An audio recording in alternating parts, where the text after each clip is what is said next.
Hi, welcome back to my channel. We have a ton to unpack this week, particularly regarding cryptocurrencies. Both Bitcoin, Ethereum, and really every cryptocurrency has been all over the map. That being said, it was a great week. We can see I was down about $700 on the day, but this is the first week ever that my total portfolio value hit $40,000. That's a huge milestone. It seems like every month or so I'm hitting a new milestone, so I'm real happy about that. As I mentioned, down about 2% on the day. Over the past week, I am up nearly $2,000 or 5.4%. That being said, the peak here was at about $41,000. Over the past month now, we can see I'm up over 11% or about $4,000. 3 months now, we can see that I'm up significantly more, about 55% or $14,000. Over the past year, this is where it really starts to get crazy, 202% or $26,400. And all-time now up $25,825 for a total return of 188.76%. The total investment in the portfolio is now up to $13,700 after I made an additional $150 deposit last week. With that deposit, I made 3 moves. The first was purchasing one more share of Apple at $131.43. This one doesn't pay a huge dividend, but the dividend is coming up. I think Apple's slightly overpriced at the moment. That being said, I think there's good value here long term. Next, I purchased 2 more shares of SPHD. I'm up to 48 shares there. Of course, I like that because of the very high monthly dividend. Price there was $43.10 a piece for a total cost of $86.19. Last, I purchased $50 more Bitcoin. The quantity there was 0.000863. My new position is 0.52095. The price there was $57,914.13. And as we'll talk about at the end of the video, that is comparatively a very low price when we see the movement that Bitcoin had this week. But now we'll go ahead and get into the holdings in my portfolio.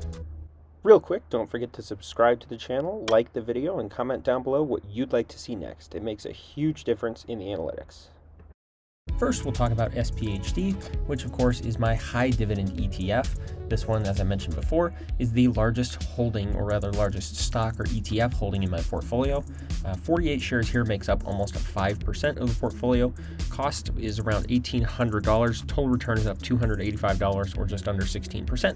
And that doesn't account for the dividends here. I think I've actually received close to $100 in payout on these dividends so far. Over the past week, we can see it's up. Past month, it's up about 2%. 3 months, if it load, is up about 11.3%. Past year, up 37%, which is crazy for an ETF like this, especially considering how high the dividend yield is. And over the past 5 years, up about 19%. You may look at that and say 19% is not very good considering what the stock market's done the past 5 years. That is true. However, the dividend yield here is just a smidge under 5%, meaning that a lot of these gains are not going to be shown by this graph. So the performance hasn't been tremendous, but I think there's a lot more stability here. Of course, that big drop off last year happened with just about every stock, so I'm pretty happy with this one. We can take a look at the dividends themselves. So we can see my last dividend was March 31st, 45 shares there. The amount was about 14 cents. For each share, or $6.35.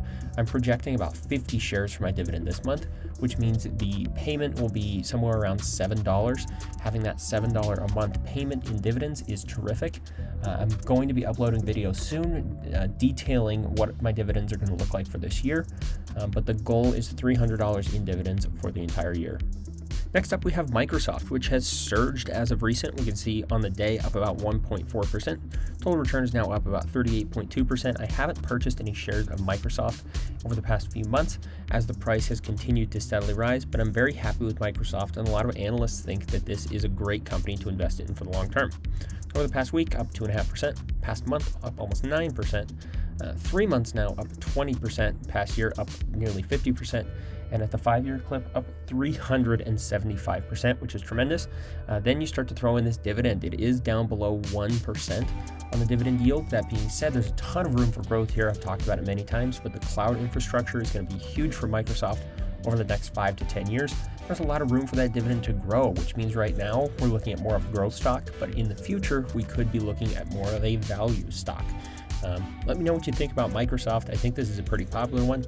As you can see, it's one of the 100 most popular stocks here on Robinhood. I think there's good reason for that. AT&T is a stock that I continue to hold despite poor performance. As we know, they did decide to keep their dividend at 52 cents a share this year, even when many analysts predicted that they would continue to increase that dividend yield every year. We can see the total return is now down about $27 or 5%. That last dividend was the biggest that I've ever had at about $9.36. Dividend yield is over 7%.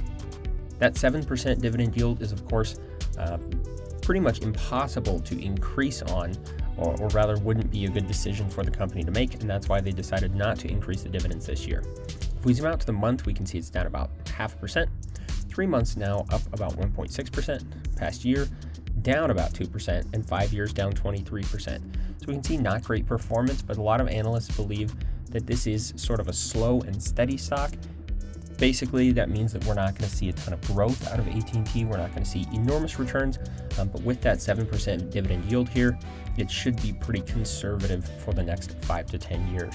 Walmart is a company that I've considered purchasing more and more shares in. That $140 price tag is significantly higher than it was when I first started buying shares about a year and a half ago. Total return is now up $36.6 or about 10%. The reason I like Walmart is that they're really a very tried and true company. We know that whether there are recessions or the economy is doing great, no matter what's going on, we know that Walmart is capable of succeeding. Over the past month, up 5%. 3 months down about 3%. Past year up 8.5%, and 5 years now up over 100%. Dividend yield is only about 1.5% here, but again, a lot of room to grow here in the future.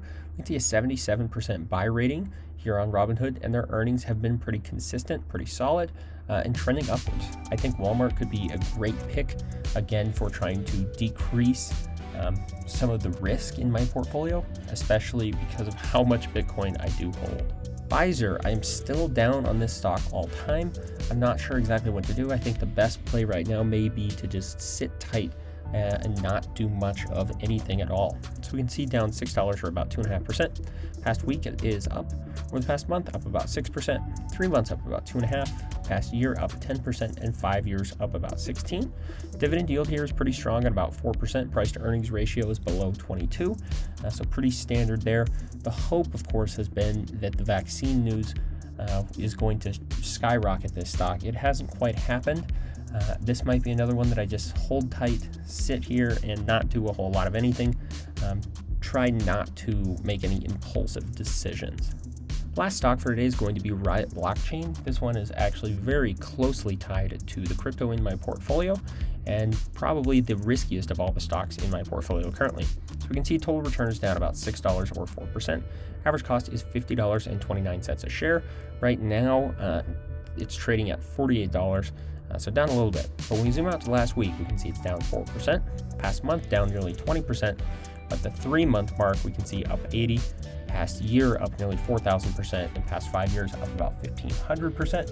I chronicled this in the past, but because they are so heavily relying on cryptocurrency, the price of this stock is going to depend heavily on what's going on with crypto.